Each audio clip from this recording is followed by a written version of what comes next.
ओडिशा में एक स्थान है रेमुणा, जहां खीर चौरा गोपीनाथ जी का भव्य मंदिर स्थित है। वहां रात्रि में ठाकुर जी को 11 मिट्टी के स्कोरों में खीर का भोग लगाया जाता है और भोग लगने के बाद जितने दर्शनार्थी होते हैं सब में वह खीर प्रसाद स्वरूप बांटी जाती है।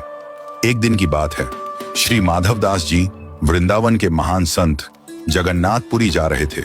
रास्ते में रुककर रेमुणा पहुंचे। उन्होंने सुना कि यहाँ गोपीनाथ जी को खीर का भोग लगता है तो रुक गए, शायद कुछ प्रसाद मिल जाए। रात्रि में ठाकुर जी को शयन का समय हुआ। 11 सकोरों में खीर चढ़ाई गई। भोग लगने के पश्चात प्रसाद वितरण हुआ। भीड़ बहुत थी। माधवदास जी पीछे खड़े थे। प्रसाद भंटते भंटते माधवदास जी तक पहुंचते पहुंचते खीर समाप्त हो गई। पुजारी ने हाथ जोड़ लिए, बोले, भक्तवर, खीर समाप्त हो गई। माधवदास जी 3 दिन से उपवास में थे, परंतु फिर भी न किसी से बोले, न कुछ मांगा। मन ही मन बोले, हे जगन्नाथ, आप तो जगत के अन्नदाता कहलाते हैं, पर आज आपके द्वार पर आकर भी अन्न नहीं मिला।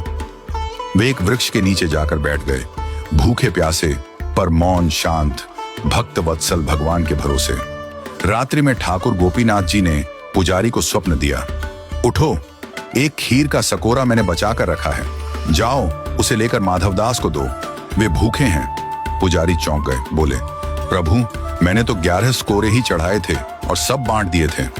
ठाकुर जी मुस्कुराकर बोले, नहीं, 11वां स्कोरा मैंने चुरा लिया था, अपने प्रिय भक्त माधवदास के लिए। पुजारी दौड़े। उन्होंने सचमुच मंदिर में एक स्कोरा पाया, जो अन्य प्रसाद से अलग रखा हुआ था। खीर अब भी गर्म थी, सजीव थी, सजीवता का अनुभव हो रहा था। वे दौड़कर वृक्ष के नीचे पहुंचे, जहां माधवदास जी बैठे थे। बोले, भक्तवर, प्रभु का प्रसाद पाओ। माधवदास जी बोले, अब इतनी आधी रात को खीर कहां से आ गई? क्या आप दोबारा बना लाए हैं?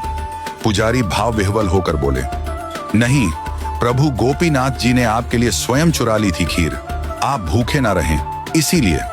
यह सुनते ही माधवदास जी प्रेम में झूम उठे। अगली सुबह उन्होंने मंदिर प्रांगण में नृत्य करना प्रारंभ किया। बोल उठे, वाह मेरे ठाकुर, दूसरे भगवानों को लोग चढ़ाते हैं, लेकिन मेरे ठाकुर जी तो चुराते हैं अपने भक्तों के लिए। ये तो खीर चौरा है, खीर चुराने वाले गोपीनाथ। और तभी से गोपीनाथ जी का नाम हो गया, खीर चौरा गोपीनाथ। आज भी रेमुणा में रात को ठाकुर जी को खीर का भोग लगता है और उनकी वह प्रेममयी लीला सजीव रूप में याद की जाती है। भगवान कभी कभी भक्त के लिए चोर भी बन जाते हैं, क्योंकि उनका धर्म है भक्तों का रक्षक बनना। जो मांगते नहीं वो पाते हैं ठाकुर जी की सबसे गहरी कृपा। बोलिए भगवान जगन्नाथ जी की जय, संत माधवदास जी की जय। जय जय श्री राधे।